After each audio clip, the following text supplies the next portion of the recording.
Non, je crois que de manière globale, il a bien touché les problèmes fondamentaux de notre développement et du pays. Mais le point sur lequel j'ai eu mon attention attirée, c'est le problème des moyens pour réaliser tout ce programme. Et lorsqu'il a abordé les points budgétaires, je pense qu'il a été tout à fait réaliste.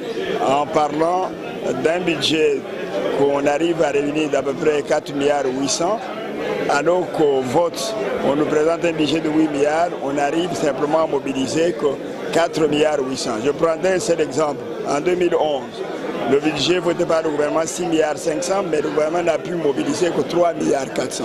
Donc on n'a jamais pu mobiliser l'ensemble. Et ça dit que les fonds ne sont pas là, non. Il a parlé notamment de coulage. Il y a un autre aspect qu'il a également évoqué, c'est que notre budget a deux volets. Le volet des ressources internes et des ressources extérieures. Nous sommes souvent faibles dans la capacité d'absorption des ressources mises à notre disposition. Donc ce qu'il faut maintenant mettre l'accent, c'est sur la capacité d'absorption de ce que nous obtenons chez les partenaires. Je prends un exemple simple. À l'heure actuelle, il y a à peu près 1,5 milliard de dollars à la disposition de la SNEL, qui n'arrive pas à absorber entièrement parce qu'on ne remplit pas les conditionnalités imposées par les partenaires.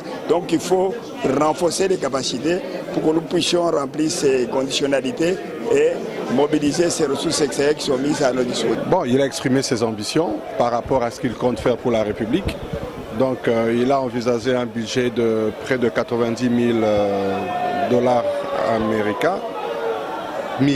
90 milliards de dollars américains pour les 5 ans. Donc c'est presque dans la même fourchette que l'ensemble des candidats présidents. Donc les ambitions sont presque les mêmes. Et j'ai répondu à l'invitation, je le félicitais. Et voilà, maintenant ça va entrer dans la bataille. Je suis venu particulièrement parce que nous rêvons d'avoir un candidat commun au niveau de l'opposition, mettre ensemble toutes les forces, ce qui a coûté même notre propre candidature parce qu'il fallait absolument être à mesure de répondre aux aspirations de la population.